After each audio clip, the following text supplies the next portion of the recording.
Today's video, we're going to talk about how display lost is budget works in reality and where it actually matters. I'll give you the definition of what display lost is budget is and how it applies to you making money with your display advertising campaigns in this video. So with that said, getting into the content here.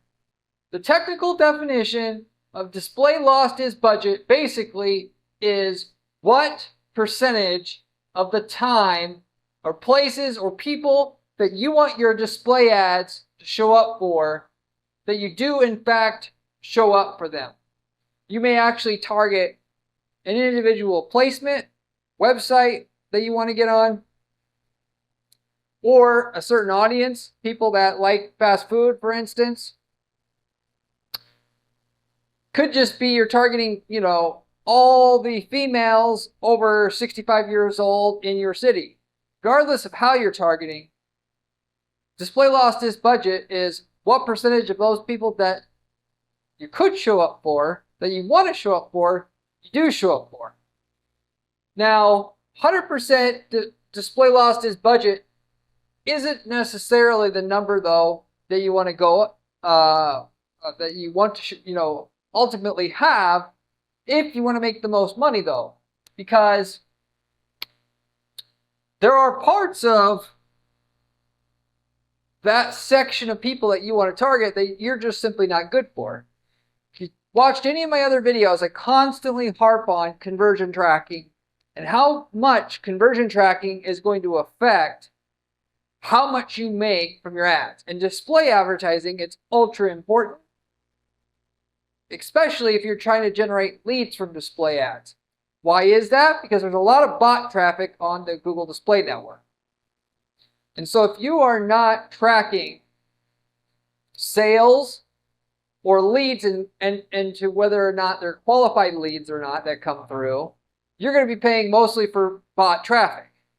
You got to weed that bot traffic out if you're going to make money from display ads, for the most part. And so you set up your track either sales, or if you can't track sales, you track whether the lead is at least qualified. Feed that into your ad account.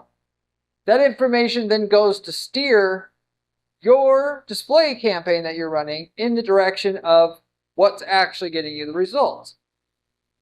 With that, if you're targeting a certain website, let's say you're targeting, because you can do this, you can target just one website on the display campaign that you have, to have a banner ad run on that one individual website. By the way, if you want to know how to do this, I've got a specific video on this topic, or you could just ask in the comments below.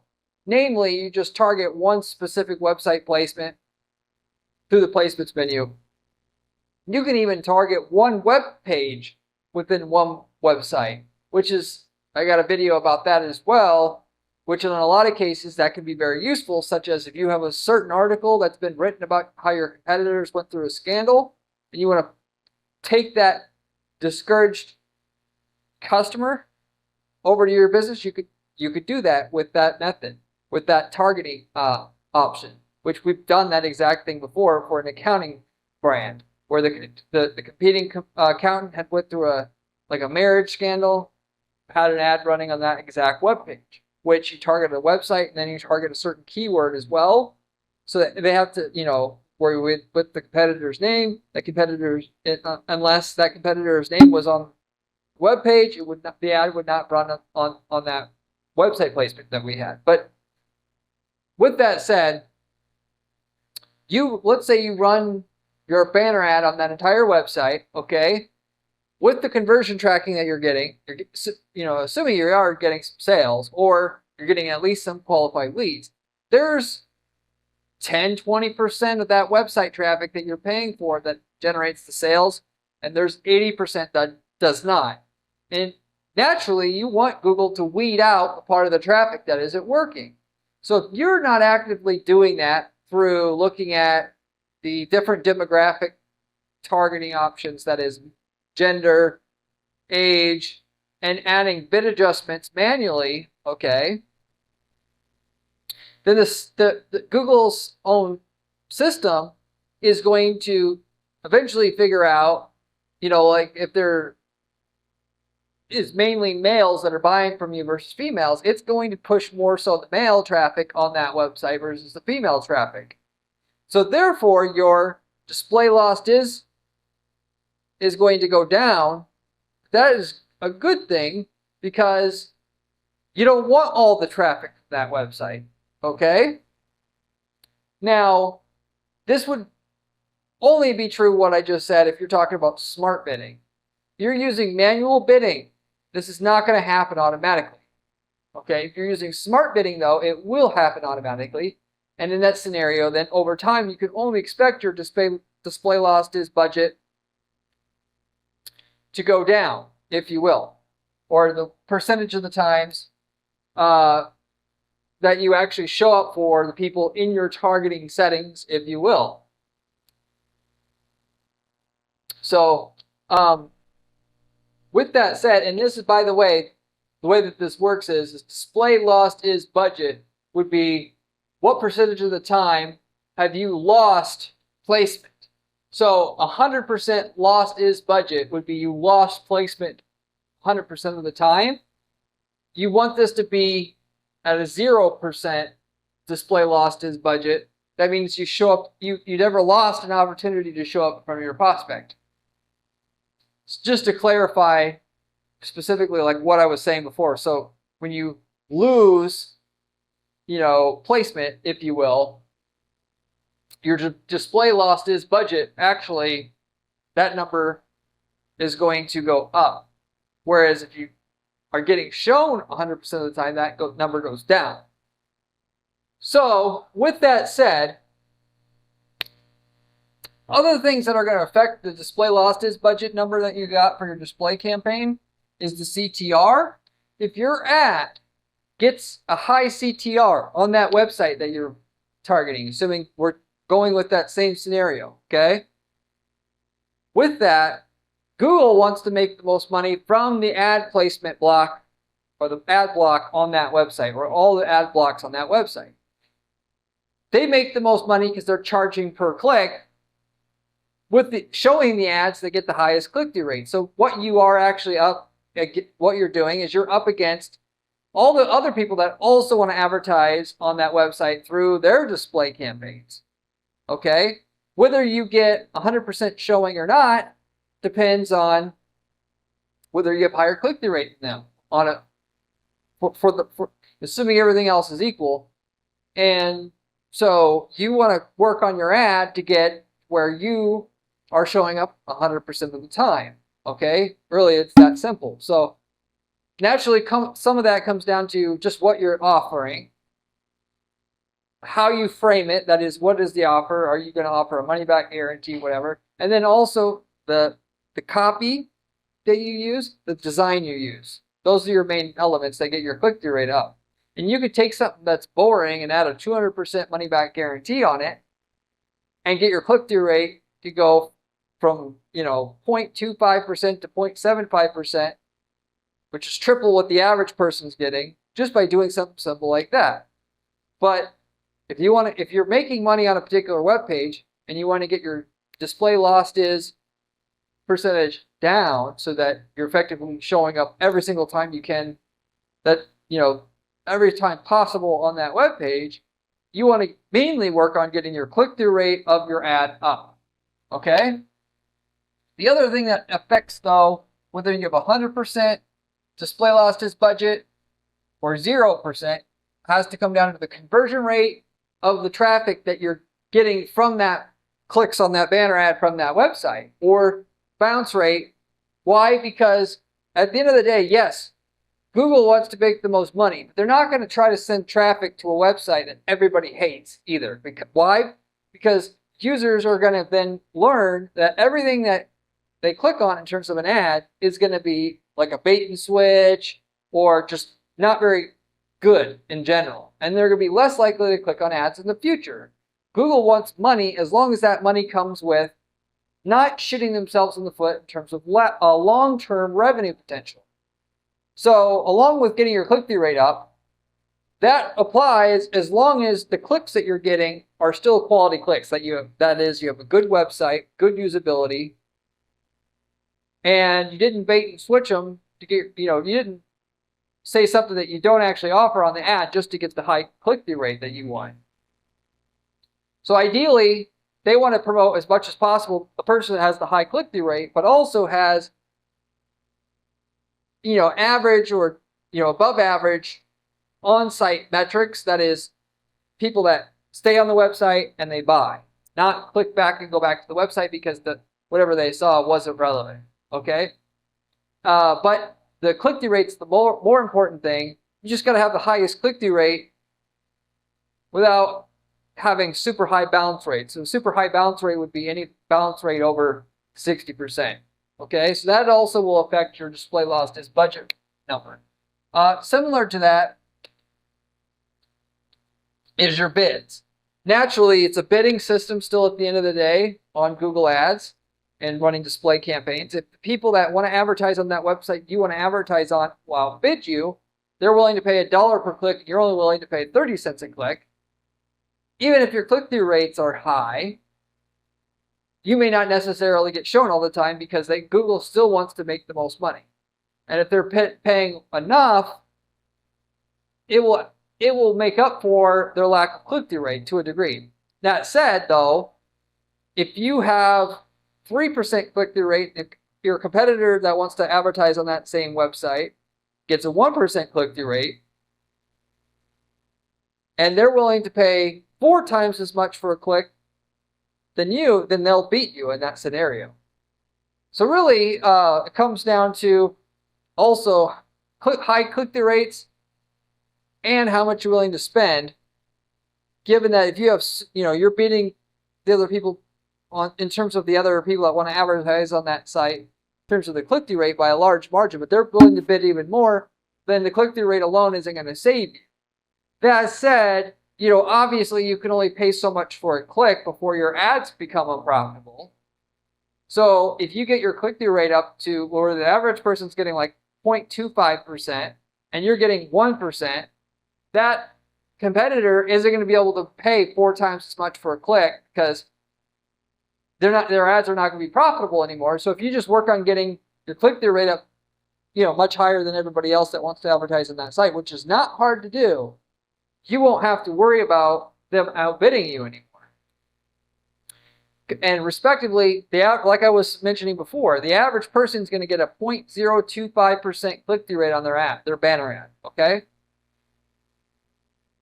Getting a 1%, you're already 4 times higher than anybody else. And if you can get there, you'll probably be, able to get shown 100% of the time in your display lost is budget is going to be 0% as a result, or basically near 0%, or as close to 0% as you can get. Okay? Because you're going to be doing so much better than everybody else, and it's going to be already 4 times higher than what the average person's getting. And the second highest person click-through rate-wise is probably going to be like 0.5 to 0.75, and you've already beat everybody. And it's not as hard to get a 1% click-through rate as you would think, because the average banner ad, just go ahead and look at banner ads that you see. They're usually very, very, very stupid, boring ads. They have an idiot who's making that ad for them, who doesn't know jack shit about marketing or advertising. They know they're a graphics designer who knows nothing about user psychology and getting people to want to buy stuff. So they have this ad that looks pretty, but has a generic message on it like, Johnson's shampoo is awesome. It doesn't compel anybody to click on it. That's why they're getting the 0.025% click-through rates to begin with. You come up with an ad that actually understands what people want to hear and moves them and put that on the ad, you're already close to 1% just from doing that one simple thing.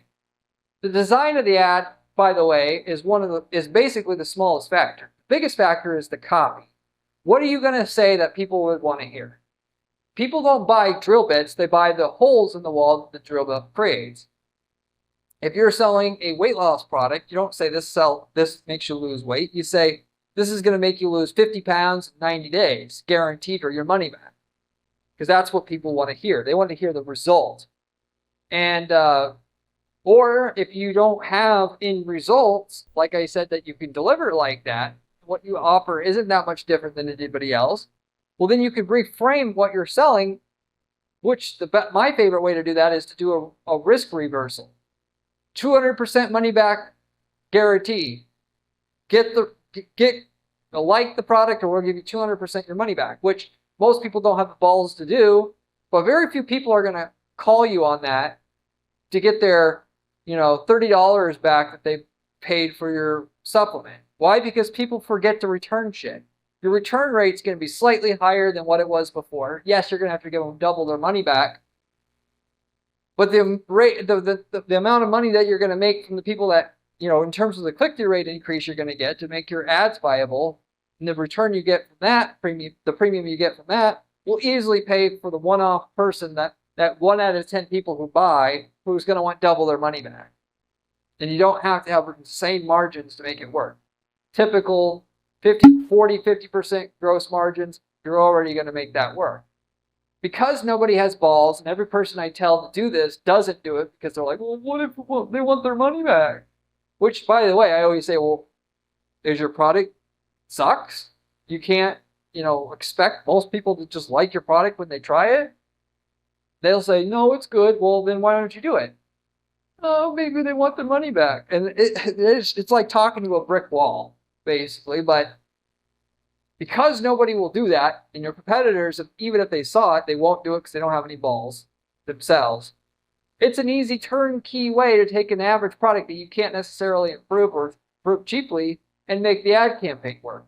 Get the click-through rate up to 1% or even higher than 1%, and get your cost per click, by the way, down to, if you wanted to and you didn't want, and you weren't going for 0% display loss as budget, you wanted to just get your cost per click down, you could pay 15 cents a click, because when you're over 1% in terms of click-through rate, that's the type of cost per click you can pay, whereas everybody else is paying 75 cents to $1. Or if you're happy with still paying that 75 cents per click, you can take your display loss as budget number from 75% down to 0%. Okay, so that hopefully that makes sense. So you can get shown more, or you can pay less per click. You have both options available to you when you are understanding how to put together a compelling ad that will beat everybody else in terms of the click-through rate where you're trying to advertise, or in front of that audience of people that you're trying to advertise to. So anyway, that is all the main factors that are going to determine your display loss is budget, what number you get for that, and what it is and how it affects you, of course, naturally. So if a website or place that you are making money from makes you money, naturally you want your display loss budget to be as close to 0 as possible. But it may not be never 0, though, because there's a part of what you're advertising to, if you're using smart bidding, like I said, that doesn't work. So therefore, it's not the end of the world if you're not at an actual display loss budget of 0%. So anyway, that spells out kind of the different dynamics in terms of this metric, display loss budget. If you have any questions, let me know in the comment section. I get back to every single person who leaves me a comment or question on this channel, usually within 24 hours time. You can ask me any ad-related question, by the way, that you'd like to ask, and I'm more than happy to get back to you as a thank you for just watching the channel and helping the channel grow, using my 15 years of ad experience to help you work through whatever you're working on right now. By the way, if you are looking for the source of information on how to be able to make millions of dollars from your ads, this is the channel you want to subscribe to already, because 40 hours a week, all I'm doing as my primary job and purpose in life is to do and develop ad strategies for clients that I work with, dozens of them, that is, and just do the strategy side of PPC management, given that at our firm, we have other people that work underneath me, to execution. My job is to figure out what strategies work and what don't work, and do the testing thereof. And the information I find about what works and what doesn't work, I give you here on a silver platter for you to use on this channel. The reason why that's so important is because 99% of people who talk about PPC on the web, on YouTube, and so forth, they don't actually run ads themselves at all. Or they do, they run a campaign or two, they don't really know what's going on, and they're giving you second, third, fourth hand information, especially the people selling courses. But not only that, people that run agencies, a lot of the times it's just the owner of the agency talking. They don't actually manage ads. They don't get their hands dirty. And so it's all just a bunch of runaround bullshit at the end of the day. This is real information coming straight from the source, from somebody who's not a YouTuber, who does ad strategy all day long and has a YouTube channel on the side to share exactly what's working. So you should subscribe, and you should subscribe now. Furthermore, by the way, I also have a blog that I keep on my site at guaranteedppc.com/blog, where you can find step-by-step information on how to run specific strategies that have proven to get results for us time and time again at our firm, with step-by-step instructions with screenshots. If you like the channel and everything I offer you here, you'll like the blog that I have even more. So, and then with that, if you are looking for somebody that will just give you results on autopilot, you don't have to do all the heavy lifting, if you will, of setting these kind of structures up for your business. This is exactly what I do for clients at our firm. We do not charge our clients any fees until we can make you more money than our fee actually is. We got to be able to, we'll give you a number of what we can get your sales to up front, you know, in terms of keeping the ad spend where it is. And if we don't deliver on that promise up front, there is no fee. We're the only agency out there that does that exact, offers any kind of a guarantee like that that's out there, which should tell you about the quality of the services we actually provide here. Catch is we don't work with just any client, though, when we do that. So we got to know we can get great results with your stuff up front if we're going to agree to take you on as a client. But if you want to see if we can work together, reach out to me at my firm at guaranteedppc.com. I'd be more than happy to speak with you very briefly about the opportunity at hand, and see what kind of results we can get with it. We'll give you some estimates. If you're not looking to work with an ad agency, many people aren't, but if we've worked in your niche market before, you can take everything we've learned about your marketing and your niche market in terms of the ads, landing pages, campaign templates, and use them in your own ad account to get the same results we've built up over the years for a one-time fee to get all the results that we've already developed in that market. And many times we've spent 7 figures to figure out what's the absolute best way to get results in your market that you can then get in your account for a low 4-figure fee or mid 4-figure fee. So, and you know, obviously you're going to spend way more money and time to figure out what we had to figure out in your market if we've already did all the hard work. And if you're in a different geographic area than our client or past client, you can easily use the same stuff that worked there in your market and get, you know, whether that be a different country or a different city, and not have to do all the work that we did. So if you're interested in that, you can also reach out to me at guaranteedppc.com. I'll give you the list of different niches we've worked in, what results we've got or what results we've gotten in your market. And if you want to start a whole other business, that's the best, perfect place to start. That is, you know, if you want to get into e-commerce, take one of our e-commerce product templates that sell a certain product you can source from China in a country that our client isn't in, and you got turnkey results. Or if you want to start selling leads, you know, we have campaigns that generate leads at rock bottom costs that other people in those spaces can't get because they haven't run the ads for years in the space that we're in, for, you know, for a client in the space that we're in. And you have a passive income business, basically selling leads from an ad template and system that already works well, which we've had several people do, and it's a great passive income business idea, by the way. But if you're interested in any of those different things, you can reach out to me at guaranteedppc.com as well. But let me know if you have any questions other than that in the comments. I'd be happy to answer them. And I'll see you on the next one where we have another great strategy for you then. See you later.